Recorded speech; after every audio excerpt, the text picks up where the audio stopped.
Hello, everyone. As you're joining us, if you have the opportunity on your phone to go to www.menti.com and then use the code that you're seeing on the screen, that will help facilitate your access to slides as well as to participate in a couple polls that we have.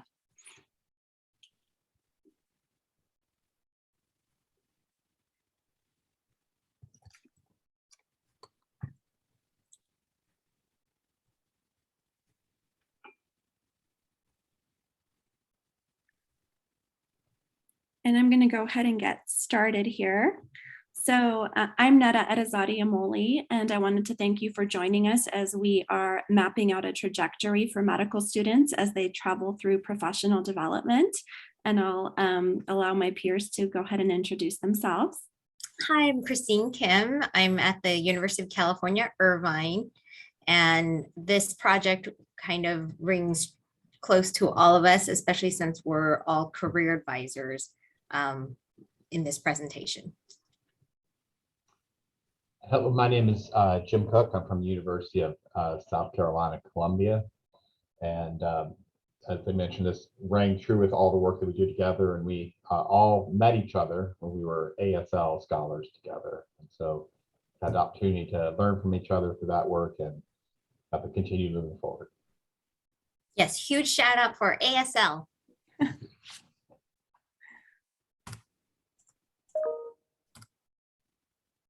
So we have no disclosures to report today. So we want to begin just by doing a quick kind of overview of what the objectives were today, what we hope to accomplish. First will be a very brief, but a review of the literature, some of the significance of professional development in undergraduate medical education. And then we're going to discuss some of the current models for professional development across the different institutions represented by your speakers, as well as some of the challenges that we see working on professional development within the undergraduate medical education curriculum. And then finally, we're going to end with determining some ways to improve professional development, hopefully at everyone's home institutions. So we're going to see who's in our audience. So if you can go ahead to the menti.com with the code, and you can vote for as many hats that you wear. So we recognize that people probably may sometimes do more than one thing.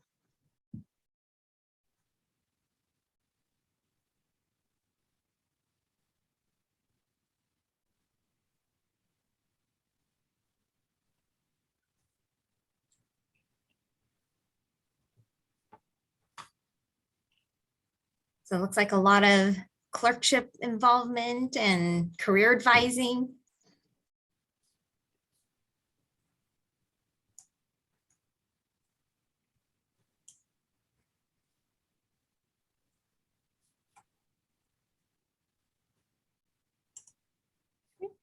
Okay, our Seems next to ring true with the fact that the clerkship director is often asked to do many things beyond simply being a clerkship director. I'm sorry about that. No. And then our next Menti poll is going to be, what is professional development in your mind? What does that constitute or include?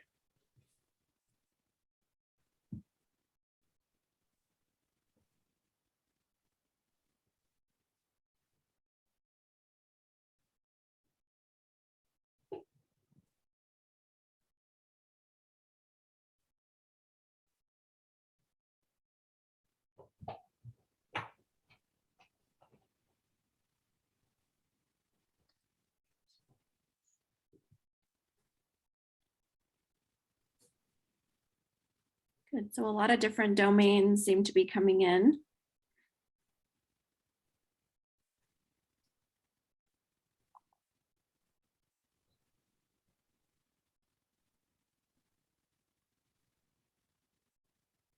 Lots of leadership, research, and growth.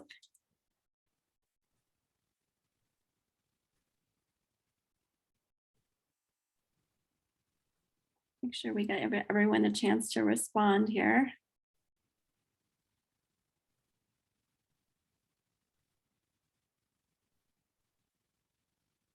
I love that there are so many different aspects to this.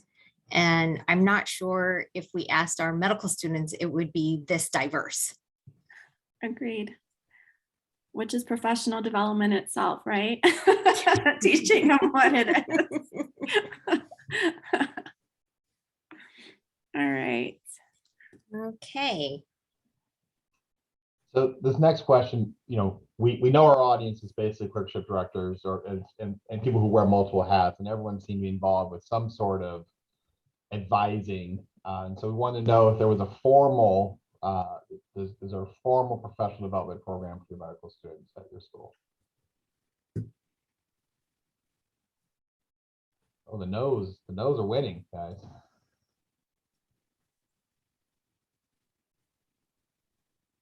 That's right. There are a bunch of people in my boat. We're rowing in circles together.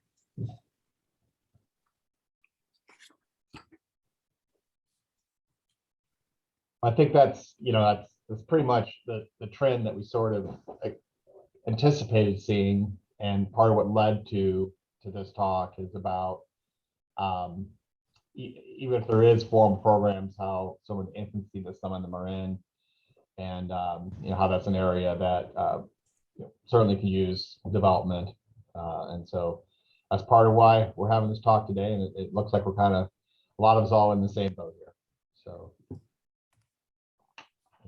So let's calibrate and define professional development. Professional development encompasses the formal and informal learning and training aimed at improving professional performance as it relates to the competencies inherent in medical practice, including research, teaching, and patient care. This is out of a paper by Cook et al.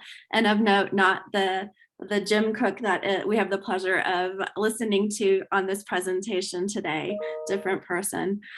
Professional development is also the formation of professional and social identity as well as professional competence. So that was by Chen et al. In 2020. And some further definitions we saw when we were looking at the research and what other people have done. It's just useful that if we have this common language, we're speaking the same definitions. It makes it more useful for when we communicate with each other. And so those who write in this field basically describe professional identity. And it describes how individuals think of themselves in the profession, and it's associated with skills that are essential for personal growth, psychological health, and a successful career as a future physician.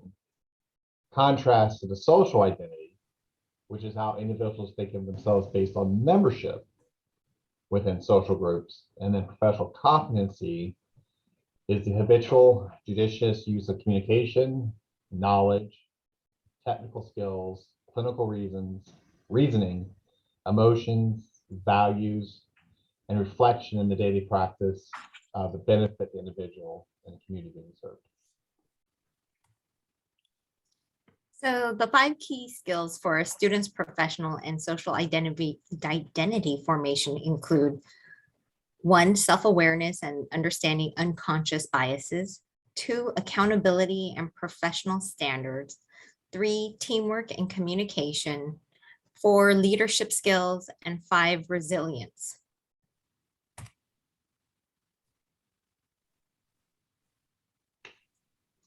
Okay, so the first small group activity we want to do, I think we have enough people to allow people to work with each other in a small group. It has to basically do with, we know that there's not very few, well-organized professional development activities, but for what there exists, even if it's not formal, the informal work that happens. But what professional development activities do exist for medical students at your institution? And then the second question will be, they can discuss amongst yourselves, is what is missing or could be improved at your institution with respect to what is being offered. So when Dr. Kim sends you to a small group, the mentee will still be available as well to have access to our slides and these questions as well, which is what activities are at your institution and what can be improved, or what needs to be improved with what's offered.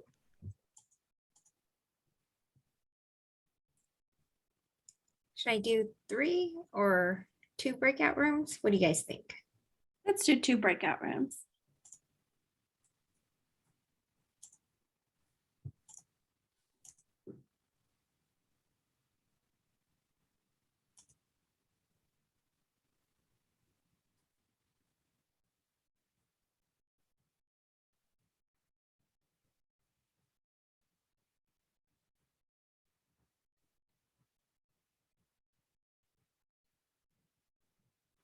Christine, are we supposed to go to the?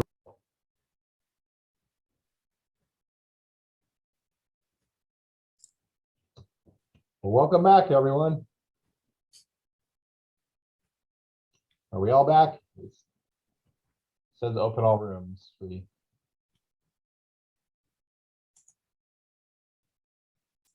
Well, I see people back, so either that or I'm hallucinating. So why don't we go ahead, and I was hoping, and I guess I didn't mention this, that maybe one person from each group, and I'll ask Nita to not be the group person, but if one person from each group, I guess that leaves room one down to just two people. But if one person from each group would be willing to sort of share what their group talked about as far as what was offered and what they saw was the greatest areas that they could see improvement.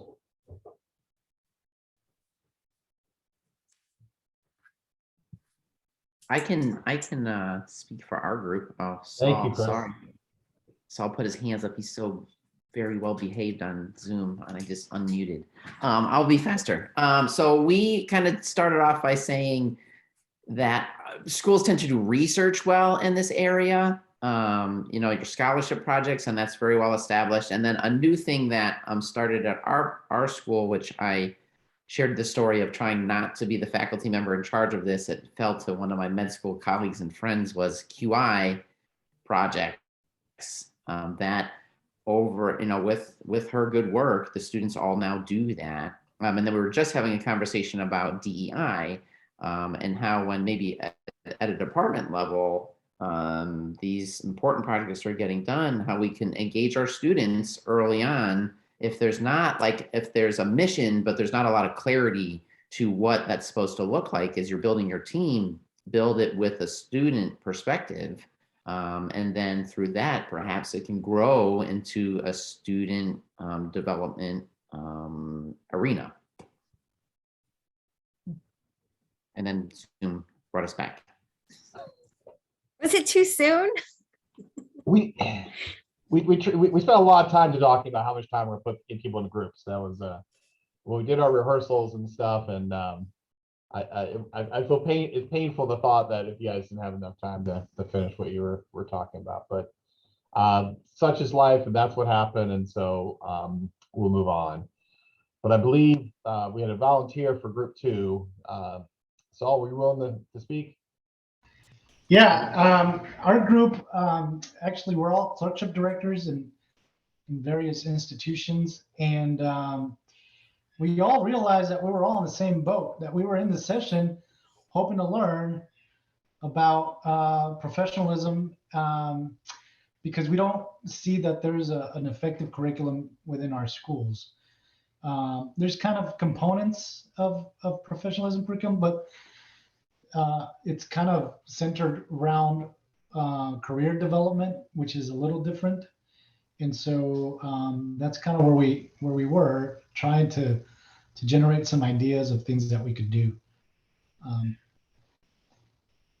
Saul, it's as if we paid you for that answer, because we'll be talking a little bit about professional development and career development. We have Venn diagrams and everything. So thanks for sharing. And I hope your group had enough time.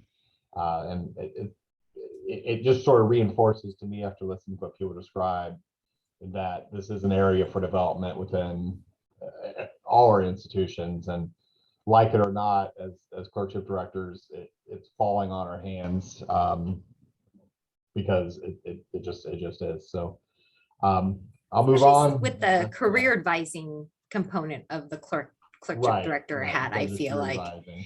yeah, then we That's come one into off. this gray zone.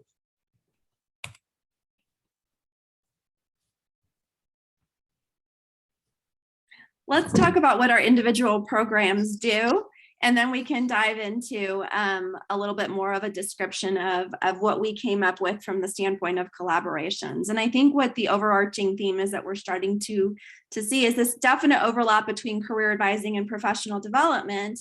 And sometimes just out of necessity of what we do, we're kind of charged with this: you need to help the students, you need to guide the students on what their activities should be. but we're not really thinking about this more holistically in terms of, at the end of the day, this is not just about someone successfully getting into a residency program. It's also about developing a group of physicians and providers that will go out into whatever specialty and really now conduct themselves professionally, know what they need to do in order for their ongoing growth and development of their career, and move forward with values that are in line with the type of patient care and healthcare systems that we want. And so that becomes the challenge. So I wear the hat of, in addition to being the core advisor for OB-GYN at our medical school, I am also the director of career advising for our entire medical school. So for all specialties across the board. And what I quickly found was that we didn't have anything formal. So I started to kind of adopt things under the hat of the Office of Career Advising.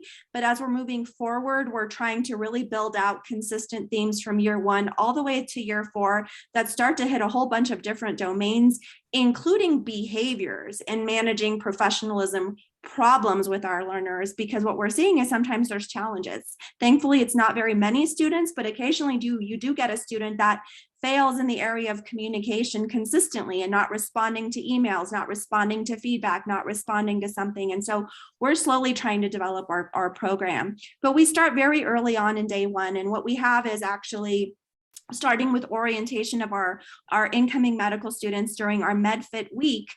We actually have an activity fair. And at that activity fair, we actually have booths for all the different SIG, the student interest groups, the different committees they can be part of that are at the organization level. So, we have students part of our year 3-4 committee, our curricular committee, our different things. And so we'll orient students and they get to literally go booth to booth and learn about what that involvement entails and kind of what the ask is and what the expectations are. And so they'll be able to do that. We also have our Office of Medical Research set up to be part of that initial introduction so that they can start to connect students with, if they have very early on ideas of what type of research they may be interested in, start to connect them with research mentors. And then as Chris mentioned, one of the conversations in the breakout group was that, we have a lot of, most schools tend to have like the research thing identified.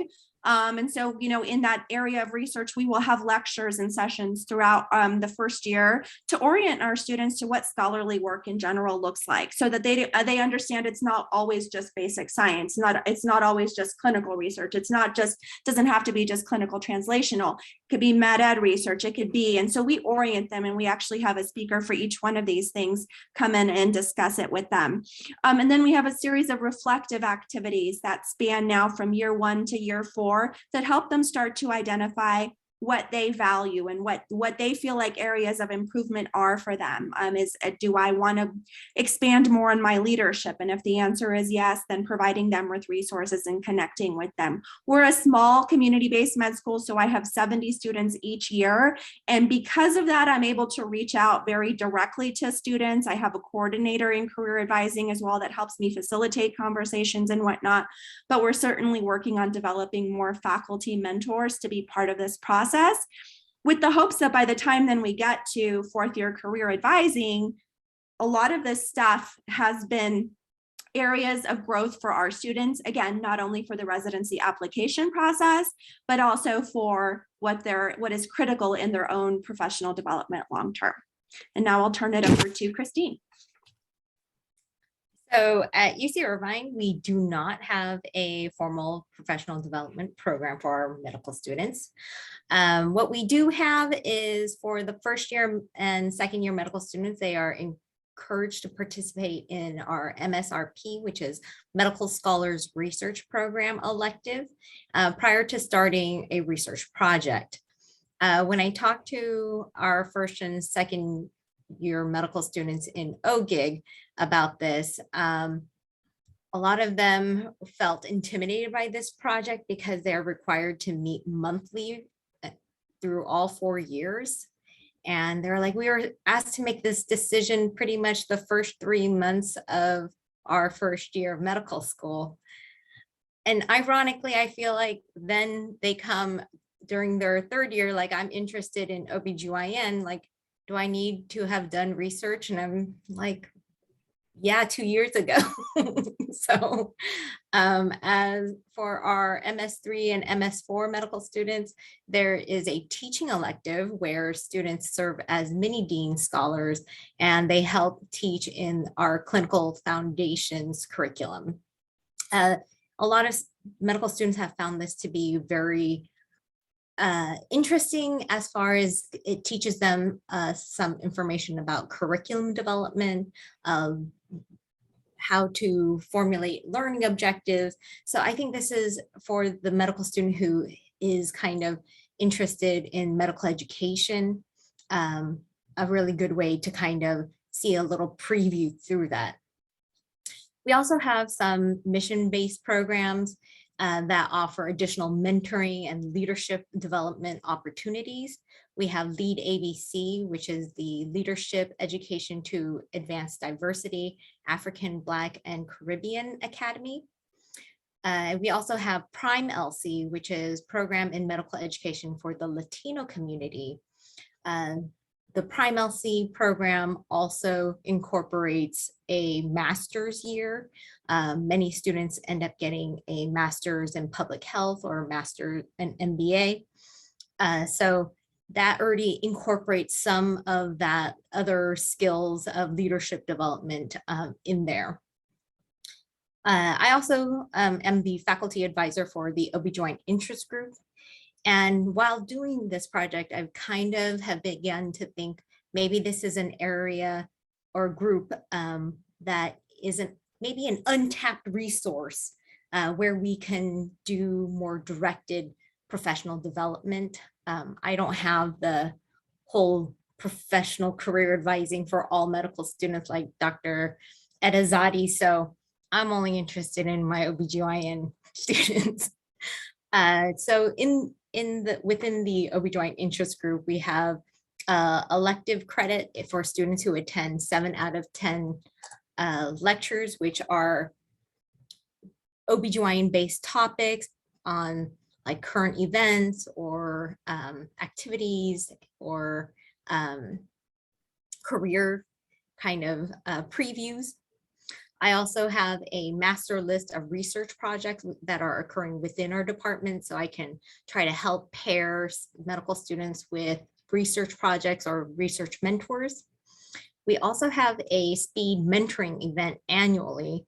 We actually just had it a week ago, and this is kind of founded to help facilitate mentorship, career mentorship, as well as just introducing our faculty so that they wouldn't be quite so intimidating for medical students to approach. And then just having access, since I am the primary career advisor for our department, so that they know that they are always welcome to ask me questions about a career or help them in their career advisement or residency application process. So. Okay. At the University of South Carolina, we are progressing to a formal professional development. This work is happening both through the Office of Student Affairs as well as the Office of Student Wellness. It happens in a couple ways. One is this idea of the scholarships being sent out for research and between the first and second year, but to further elaborate on the ability to see professionals in different ways, I put quotations around research because many things are now being accepted as research for this. So there was a discussion earlier about QI projects. We have IPE or interprofessional education QI projects where the students get involved with, where it's usually one med student, one nursing student, one pharmacy student as they work together. And there's two varieties of that. There's a sprint version that just occurs over the summer, and there's the formal year-long version that students can be involved with. But what the crowning jewel, I guess, is what we've done is we've traditionally in the first and second year curriculum, there's small groups where they're led by MD providers where they would come in at the beginning of the first year. Maybe they're talking about physical exam or how to break bad news. In the second year, maybe they're doing a clinical scenario with them. But what we're doing is is we're trying to involve the same small group person instead of, that person just did first years, they stick with that same small group all throughout the first year and the second year. And then they serve as both the career advisor as well as professionalism advisor. So if that's, for instance, if that student did get in trouble or something, had to go in front of the dean for some sort of violation, that person would be there as their, faculty representative sort of person on their behalf. And so it's not just career advising; it's more. It's supposed to look at the whole picture of the student. And so it's a flip, because a lot of the previous M1 and M2 career counseling was handled by the PhD faculty, who are the instructors for the primary sciences, the foundational sciences. So that's what we're working on. There's been obviously some challenges with recruiting the faculty, because the core that we're doing it now, we have to have twice as many and a variety of things involved. And they're not as familiar, because they're used to doing I just did the ethics small groups. I wasn't used to doing these others. And so it's been, the work is the faculty development to make it happen. In addition to that, there's the opportunity for self-reflection, one-on-one meetings with this individual instruction. There's an additional optional track in the fourth year for further exploration as well.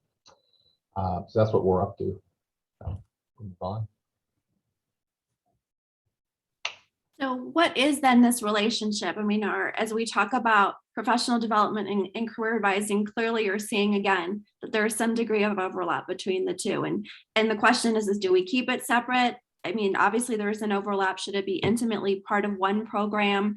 But how do you not lose sight of all the different initiatives? I mean, as we think back to that word cloud and all the different areas that encompass professional development, and to our definitions of professional development and the competencies that are required for that, or that tie into that, how do we organize all of this? So as we segue into our next small group activity, there are a couple of things that we'd like you to think about. And that is, how would you prioritize professional development activities when you are career advising a student? And then what do you consider important activities for residency selection, and why? And I am going to blast you off into your breakout rooms. Shall we mix it up, or should we send them back to the same rooms? Mix it up. I knew you would say that.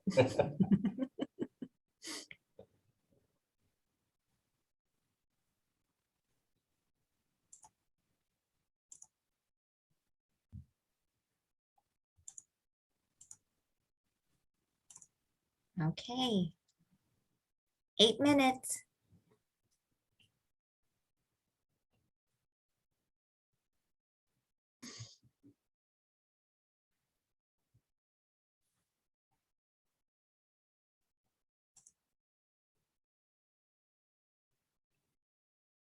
As we come back, I was in the middle of telling my group, I've started a case, almost like a story of a student, and I actually present it to students day one of career advising. And is that we have a student who enters medical school thinking she wants to do one specialty, and then halfway through realizes, no, I want to go for a more competitive specialty, and this entire time doesn't really do any type of activities and doesn't really do anything. And I have the students kind of walk through with me why certain elements of professional development would be important in their process, not only for, again, application to residency and whatnot. So I think sometimes that can help facilitate that conversation really early on.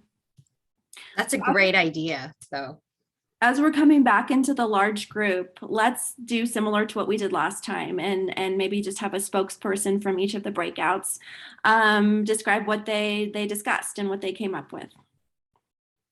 Any volunteers? Bob, Dean, I'll give it a shot, although probably need some help. We struggled between the words, professional development or professional career advising, with a real gap in the development part in the middle.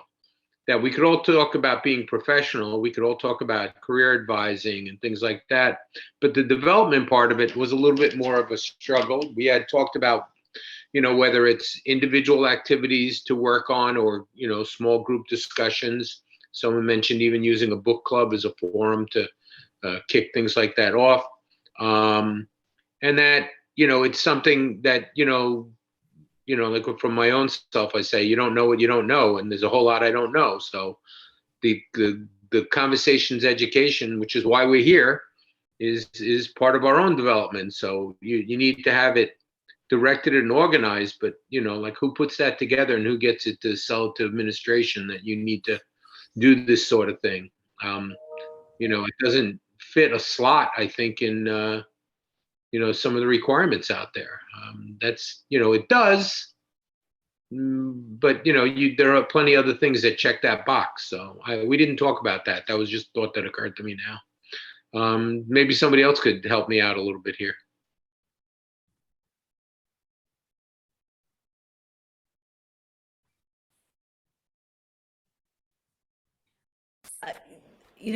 Since we left our group, it occurred to me that one of the things that we were talking about was community and how participating in group activities could help with all of this, and that's something that maybe is key to professional development is participating in different communities of practice or of education or of social activities that contribute to your conception of yourself as a professional, in this case, OBGYN, and some of that socialization or culturalization process, I think.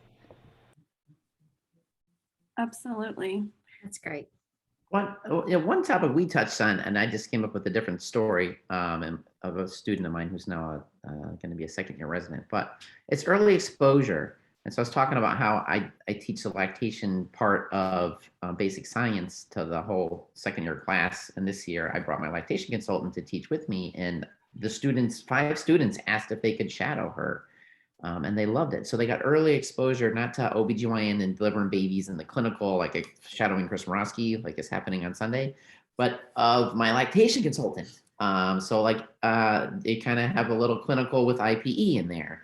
And then another idea, we all also have our own interests too, right? So I'm the co-chair of our quality collaborative.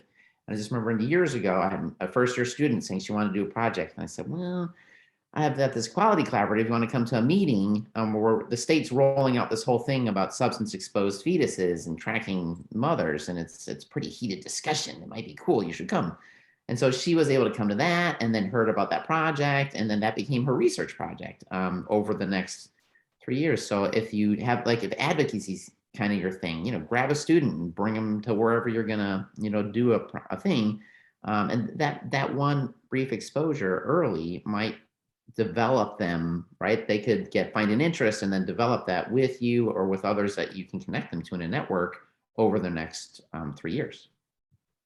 Absolutely. I agree with that. I think sometimes, when I see and hear from my first year students, and then when I check back with them over the course of the 4 years, it's like that initial foot in the door is daunting. And going back to what Bob said about sometimes you don't know what you don't know. That's for faculty as well as learners, right? They come in and they're like, oh my God, there's so much. And it can be overwhelming, can be daunting, but slowly trying to find little opportunities that will put them in these environments of teamwork, collaboration, communication, and then naturally seeing what is it that they start to gravitate to, and then having touch points and that kind of that push a little bit each time could be a helpful way of facilitating it so that it's bite-sized pieces, a lot of different exposures, and then they start to formulate what their own personal values and priorities are and find their direction. I also feel like our medical students also tend to have a very narrow view of professional development that will lead to their residency application. And a lot of times they don't think of a lot of things like Chris said, like QI projects or even medical education scholarship. That is a huge area that I feel goes a little bit unnoticed by medical students. And it's, I think, it's not until they're like, oh yeah, I would actually really am interested in this, that they don't know that it's an area that where you can develop scholarship and help your professional development. All right. So we'll transition over to a little bit of a discussion here. So what this is, what we have in front of us here is just kind of, we're talking a lot about professional development and how it contrasts with career development, but our students are somewhat interested in, matching into the field of they want, and most of the students we're dealing with are just kind of, trying to match into the join. But what this is looking at is what program directors on this poll rated at what they're looking at. This wasn't they select, but this is who they select to interview. And one of the things I felt that was most interesting about this is we all sort of describe research as being something our universities are already committed to. We're doing it, and how many papers you're going to have, et cetera, et cetera. And what I found interesting about this is that involvement and interest in research was a 3.6, tied for last, tied with the fluency of the second language or the primary language of the population served at that particular hospital or clinic. And so it just reaffirms to me that our program directors are looking for more than that. They are looking for these diverse students that would, and the reason this falls under our purview here is because in professional development, we're talking about leadership qualities. And maybe the idea is they recognize that, a poster isn't the only way. If their goal is just to get into residency, it might not be the best use of their money, the best use of their investment and their time. And the people they're trying to sell themselves to are looking for other things as well. And so I think that sort of understanding of what our program directors are looking at, if we were just narrow focused on that, really sort of reinforces the idea that we're trying to talk about how we're trying to develop the person as a whole, which coincidentally is what the program director is looking for as well. So we're sort of all on the same page.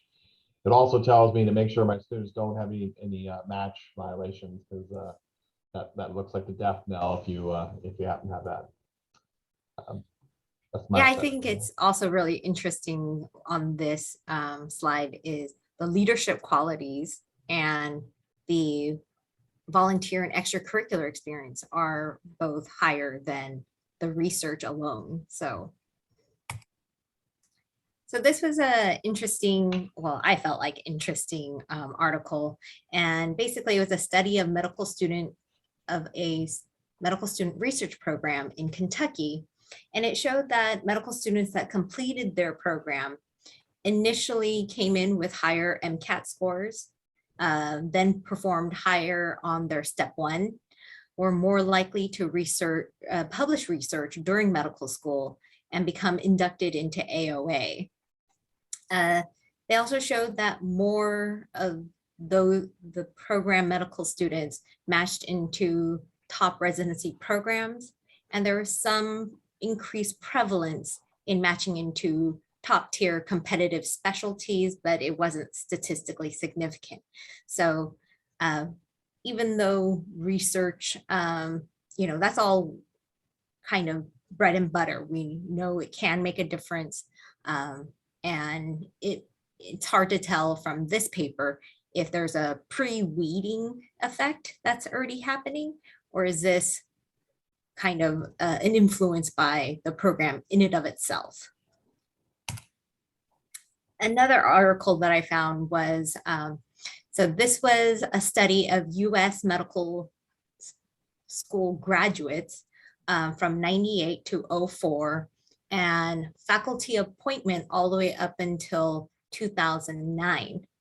So I personally, I'm like, hey, I fit in there. I fell in this category. And what they found is that overall, women graduates were more likely than men to hold faculty positions.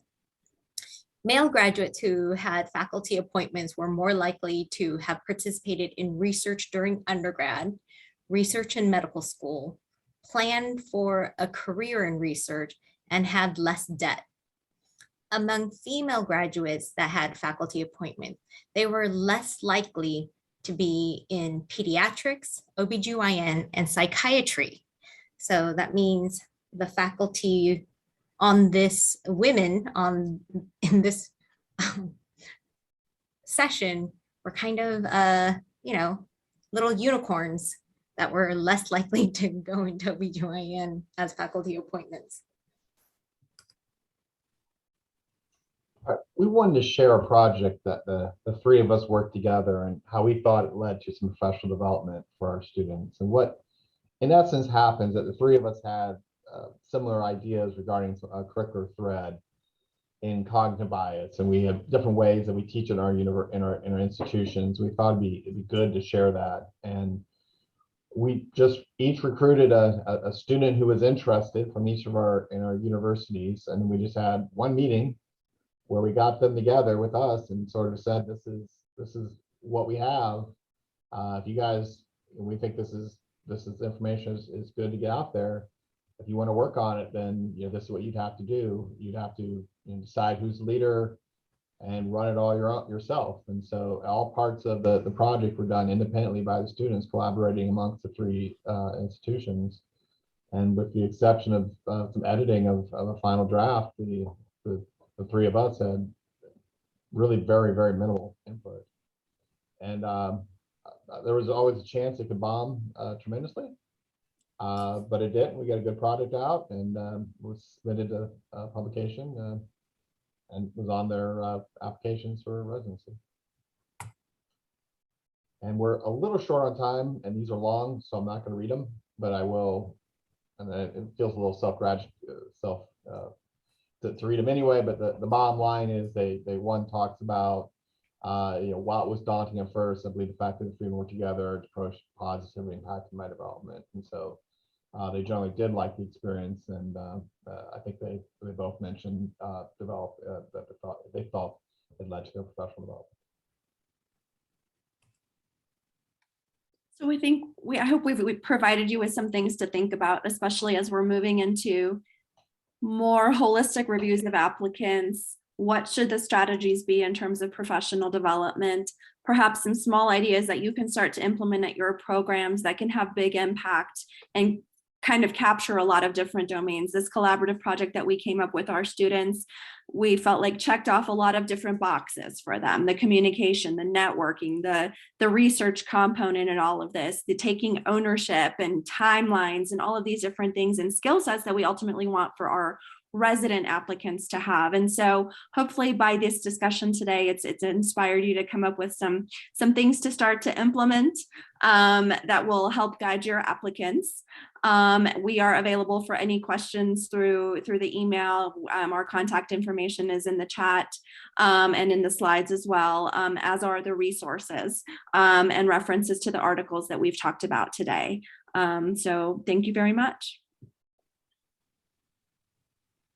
Thank you. Thank you for joining us. Thanks, guys. This was a great discussion, great topic, and thanks for these resources. Yeah. Take care. Come here. Come here. Well, I thought we were going to run over, but we got done with 4 minutes to spare. Oh, look at that dog. Look at that dog. This is my pity. Oh, so sweet. Oh my goodness. Oh.